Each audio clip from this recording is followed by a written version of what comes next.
What's up, champs? Welcome to another episode of the Short Shifts Fantasy Hockey Podcast, hosted by two guys whose biggest concern about the State of the Union is what the new NHLPA director's opinion is going to be towards escrow. This is your host, Louis Ezekiel, and joining me tonight is Jeremy Versillo. Jeremy, we are engaged in a beatdown brawl in our keeper league that we share. But you've got so many guys playing tonight. I don't think I'm going to get any good news, even if my players perform well. I think I'm going to end up falling further behind, regardless, unfortunately. Yeah, you've got two hot goalies in there right now, which kind of is scary if they keep doing what they're doing. Don't jinxing me now, man. This is not nice. I have Francouz and Stolars as my streaming goalies here. But I only have two moves left, and I got to use them probably to get those guys out of my lineup, right? So, it'll be interesting to see. I got to really strategize the end of this week here. Every win is important in that league because there's a lot of really great competition. It's really fun. Brian, Elon, Ben, Dave, all playing in that league. Sham's playing in that league. It's a real who's who of personalities from the Keeping Karlsson cinematic universe. All right, well, let's jump right into the business here. Let's start with an injury in Anaheim. Jeremy, tell us about what's going on with Troy Terry. Yeah, I'm just going to run through two injuries real quick because they both are basically the same thing. Troy Terry left Monday's game and is not playing Tuesday, but he was described as day-to-day. Not really any concern, probably just the short turnaround keeping him out for another night. And similarly, Alex Barkov had a minor injury, missed practice today, but the coach says even if he misses practice tomorrow, he's on schedule to play. So both of those kind of nothing burgers to me. You lose a game, maybe two games, and hopefully you have a IR spot for him. You see anything different in those? No, I'm with you. I think you just want to try and maybe stream some volume there, or if I'm in a position where by the end of the week, I'm going to have guys coming off IR, Velarde probably, and DeBrusk almost certainly. So yeah, I'm trying to use my moves early because I know that those slots are going to get filled up with regular regular lineup guys. So those streamer spots are not long to exist. So yeah, just think about how you can use those slots effectively. In the meantime, while you got those players out, maybe some goalie streams are the way to go, or some of the folks that we're going to talk about moving on in the episode.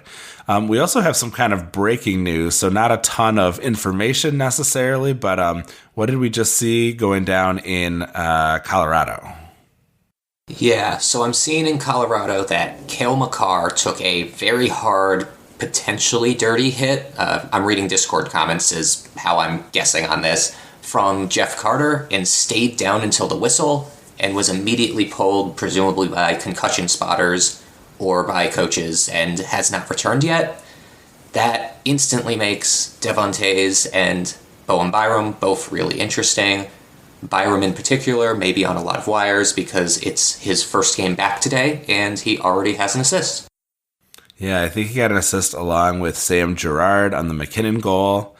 Girard's another guy, just obviously, we always talk about it. The depth on the Colorado blue line is so ridiculous. Some of these guys are not going to be able to live up to that potential probably in the positions that they're in, but all really have potential in spades. I think you're right. I like Toews definitely to step up in the meantime. We've seen him do that in the past, but this is the fullest that the roster behind Makar has looked. So it could be a nice opportunity for all three gentlemen. But yes, I think you've got the right order there with Toews, Byram, and then Girard as the potential beneficiaries, obviously.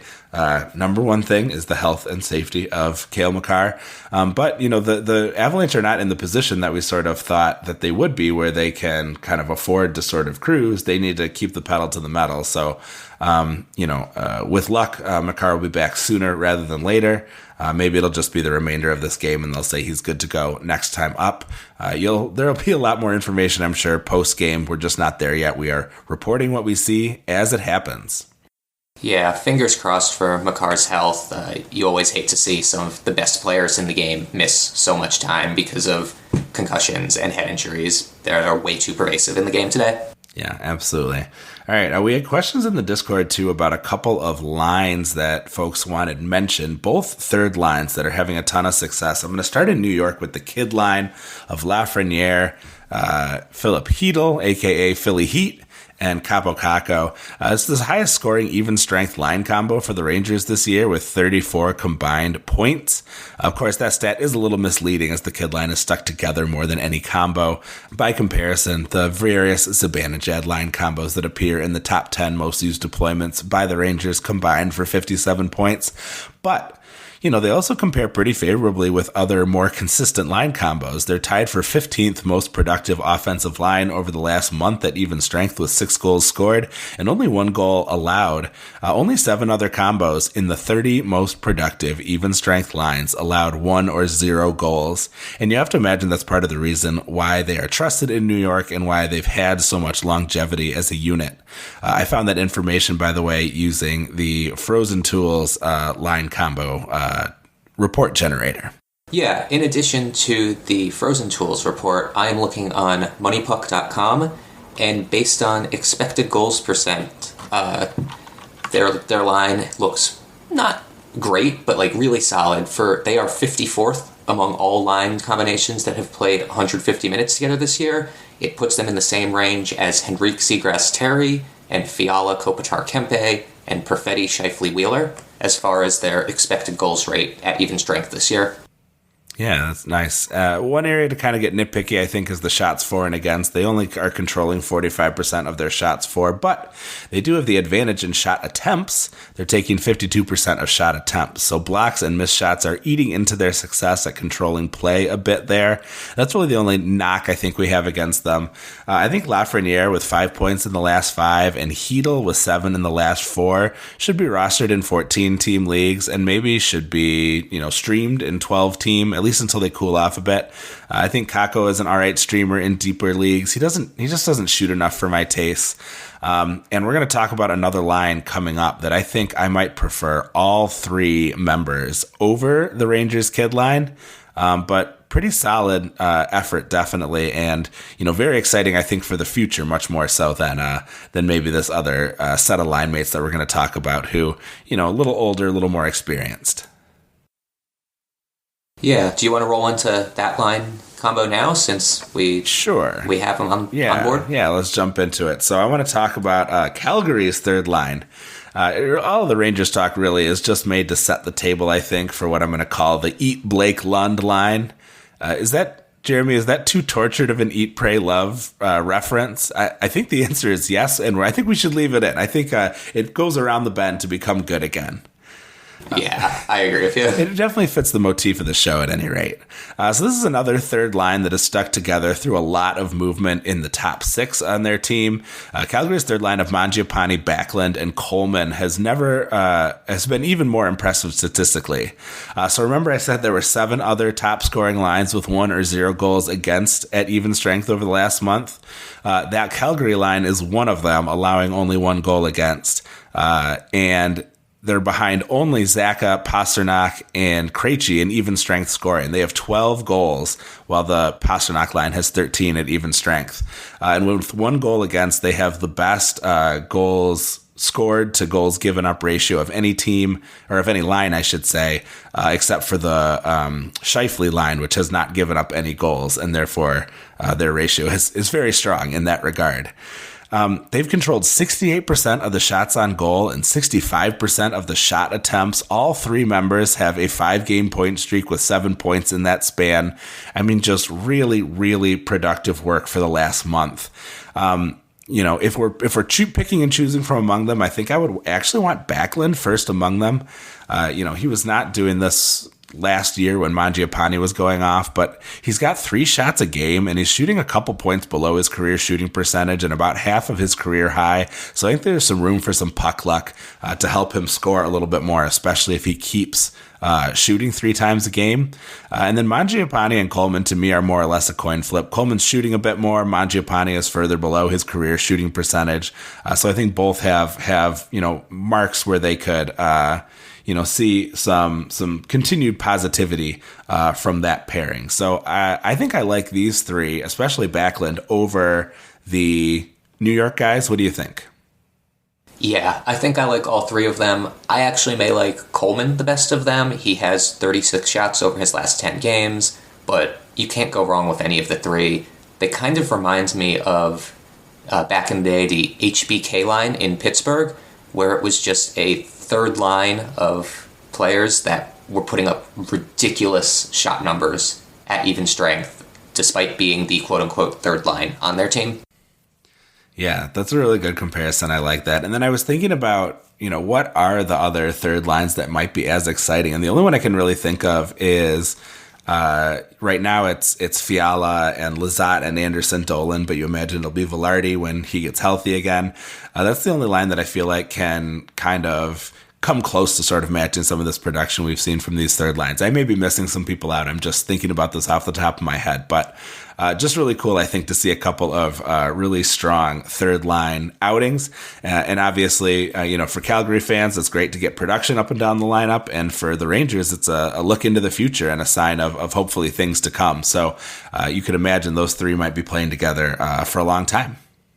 Yeah, the look into the future is another big thing because they're all so young that keep an eye on those three next year, especially if that line continues to click through the end of the regular season in the playoffs. Yeah, definitely. And maybe you see Zibanejad and Panarin get together, and maybe with Kreider, and that's your top line, and then maybe the kids move up to second. It'd just be interesting to sort of see how things progress moving forward. All right, so let's move on to one other topic here. We wanted to check in on Vancouver and the Islanders now that they have played their first games post-trade. We spent a lot of time obviously talking about that Horvat trade. So what's going on in Vancouver and the Island? So the Islanders have played almost 2 full games at this point. They played last night and are playing again tonight. And Bo Horvat, in his first game, had 4 shots on goal playing with Barzal and Bailey. And in his second game, he already has a goal. It looks like the team's clicking. They've actually scored a ton against Seattle tonight, which I'm not too happy about. But I kind of am thinking, are the fans going to look really dumb for critiquing this Horvat trade when he drags the Islanders back into the playoffs and Pittsburgh or Washington fall off? It could happen. Yeah, definitely interesting to think about how that all might play out. And then Anthony Beauvillier has gotten some top line, to the extent that we can define a top line in Vancouver, and getting some top power play. Didn't score, but that's a guy I'm interested in. I took a stab at him just to see if he would have kind of a show me moment. But I love that they I said last week I thought they were going to really try and showcase him and give him some good opportunities. And so far, that seems to be the case. So good to see. And then I'm just getting an update from Patty in the chat. She says that Makar is back in action here. Oh, that's great to hear. Yes. Maybe we panicked. Yes. I definitely panicked. Well, it's when you see a player of that caliber go down, always worth a little bit of extra concern. One more before we head into the break here. Tell us, the endless quest of Minnesota to find a top-line center. Who is the latest to get that opportunity between Zuccarello and Kaprizov? Ryan Hartman is back in action where he was last year and where he was really good last year. In addition to the fact that he's practicing with them, Dean Evison, the coach, said that he hopes to rekindle what they had last season, which to me reads like, I'm going to give him a couple games here and try to make this work it out. I'd be picking up a Hartman where I can, especially with the Wild having a lot of games coming up. And Sam Steele is probably a straight-up drop at this point. Yeah, I think you're only interested in Sam Steele if he's got that top-line deployment. Really, probably the only center you want from the Wild is whoever is up there on the top line. So yeah, just rotate him in. I would drop Steele for Hartman in a flash if I had that opportunity. Obviously we've seen great work from Kaprizov and Zuccarello. So yeah, if you have that opportunity, you run with it. We are going to head into a short break here. You're listening to Short Shifts. Welcome back to Short Shifts. Jeremy, we talked about him a little bit in our previous show, but wanted to talk just for a minute about Jake DeBrusk's likely return on Saturday the 11th. We had mentioned that a bit before the All-Star break, but now it's all but confirmed. Great news for Boston and the top line.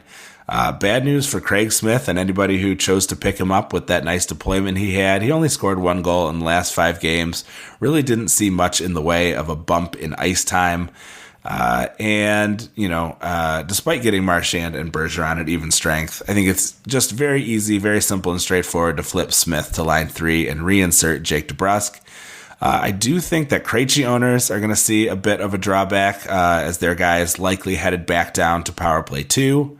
Krejci's on a hot streak with 5 points in the last 5 games, and I already mentioned he's on the hottest line combination over the past month. But none of those points came during his adventures on power play 1, so I think Krejci is more or less going to be what he's been giving you before. I don't see why he would keep that top power play deployment, but I don't see why it would damage his output either if he's doing all of his damage at even strength. So I think, a little bit of a drawback for Krejci, but he wasn't doing much on that top power play anyway. No reason to make any big change based on DeBrusk's return.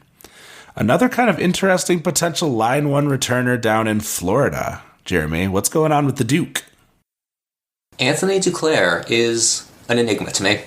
I was going through all the scenarios for what to do with him and where could he be when he's back.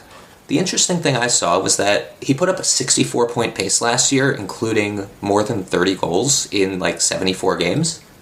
But he had a very underwhelming fantasy points total, only 4.34 cupful points per game, which is about what Lawson Cruz is doing this year. And I think most people have been streaming Cruz in and out, or the last guy in their roster that they'll drop in a pinch. As for Duclair, I'm also a bit confused as to what his deployment's going to be. He could play line 3 because Florida's top 2 lines are clicking. He could also just slide in place of Lindell on the first line left wing, which would be the best case scenario. He may or may not get power play time. Also, he's been in trade rumors, so he may or may not come back and play for Florida. So, in the end, I think I'm just going to summarize by saying he's definitely worth a stash just because of what he's done in the past, but monitor the situation as soon as he comes back because I have no clue. Yeah, it's kind of a watch this space type situation. I think we definitely are in the dark a bit about what might potentially happen with Anthony Duclair. I like that you brought up, that he could potentially place Lundell. I feel like that wouldn't be a bad idea. He has been in a bit of a rough streak here. I believe this is your card on the list here. So do you want to transition right into looking at Lundell? Yeah, Lundell, who was a hot pickup because of his first line deployment with Barkov and, is it Reinhardt there? Who's the right wing on that line? I believe that's correct. Okay, because of his hot deployment, he had a really nice hot stretch with 6 points in 5 games, but over the last 4 games, he's just got 1 point and is averaging less than 2 shots per game. Almost all of them came in 1 outing also, so his time may be coming to an end on that top line. Also, Lundell was always touted as a future 2-way center, so it's not like he's moving to left wing permanently. I'm sure they want him back playing center, whether it's on a third line or a second line because of some injuries. Yeah, it definitely makes sense. That's something that he's going to be able to bring that we're not going to see from Duclair. You've already got, Barkov who can manage, I think, that 2-way game. I'd love to see Duclair get a shot up there just to see what he can do. But as you said, we don't know exactly how the cap situation is going to resolve itself. He could, like you said, potentially be traded. And we've seen more than our fair share, unfortunately, of people coming back from injury and heading right back to the IR. So there are a lot of potential ways that this could all play out. But yeah, in terms of Lundell, he had that nice little burst. It made me look bad for a minute there because I was kind of low on him when we brought him up when he initially came up to play with Barkov. But yeah, definitely has cooled off since then. And certainly if Duclair takes that spot, I think you're very safe to let him go if you're not there already. Another point on Duclair, he's coming back from the same injury that Max Pacioretty did, and we saw how that ended. But I will say I'm a bit more confident in Duclair's return because he got the surgery a month earlier than Pacioretty did, is returning a month later than Pacioretty did, and is 5 years younger. Actually, 7 years younger, I think. I was going to say 5 years sounds even a little young. Pacioretty's like getting a little long in the tooth. He I think he was at Michigan when I was too. So that was a minute ago. All right, let's head into a couple of hot streaks for players. I picked these guys not only because they are on a nice hot streak, but because they are providing wild shot totals, the likes of which you would not expect from these guys, and with a degree of consistency. We'll start with Frank Vatrano. Now, his deployment with Mason McTavish and Max Jones leaves a lot to be desired, but he is just on a killer run right now with 6 points in the last 4 games, not counting Tuesday night's game against Chicago. To go with these just great shot values, 4 shots, 8, 7, and 5 in the last 4 games. Those are the kind that can just turn, a category all on their own. And if your league values them, 8 shots is practically a goal in cupful, even if you don't end up actually getting the goal. So, that's a really good opportunity. Anaheim does have Friday and Sunday games left this week. So if Vatrano can fit into your schedule, yes, he's a line 2, power play 2 guy. But with the way he's been playing, shooting with some confidence, it seems like he's doing all he can to make it on the score sheet. So certainly given the schedule and given his recent production, I think he makes for an intriguing potential streamer in. And then the last guy, this is more of a well done, sir. This is not someone who is widely available in your league. But another hot streak with big time shot totals is Aaron Ekblad on the back end for Florida. 6 points in his last 4 games to go with 5, 5, 5, and 3 shots in those games. If you go back 3 more games, he has 5, 0, and 6 shots. So this is Aaron really pulling his weight at even strength and on the power play. We had talked about, kind of some of the, the idiosyncrasies of the Florida playoff schedule. And that is they have just about as many games as anyone, but they only have 2 in that first matchup. So you mentioned, I don't want to take credit for this idea, but you said, maybe a good idea would be to find someone with a defender who maybe isn't on the same hot streak but is of the same caliber, who maybe has a little bit of a better schedule, and see if you can't trade Ekblad to a team that might have a bye during that first round so they're not worried about that 2-game week. I thought that was a pretty clever suggestion. Yeah, if you listen to Elon's matchup maximizer from this weekend, there's definitely some game played shuffling you can do with playoff schedules and kind of trade guys who have a couple more games in the end of the regular season for guys who have a few more games during semifinals and finals week. And if they're equivalent players, it gets you an extra 5 points in your playoff matchup, which could be the difference. Yeah, definitely check out Elon's show, by the way, if you haven't heard it. It's kind of the new edition that is helping us get over the loss of the legendary stream scheme. And I know you did a bunch of work to help Elon prepare for that last show, and it was excellent. So, kudos, bud. You're really coming into your own here as a contributor to the Keeping Karlsson content. Yeah, thanks. I enjoy doing the research for myself, so I might as well share it with the crowds. Yeah, that's sort of how I felt when me and Ben started this thing. It's like, well, if I'm looking at all this stuff anyway, maybe I can spend a half hour talking about it too, and it'll be beneficial for all involved.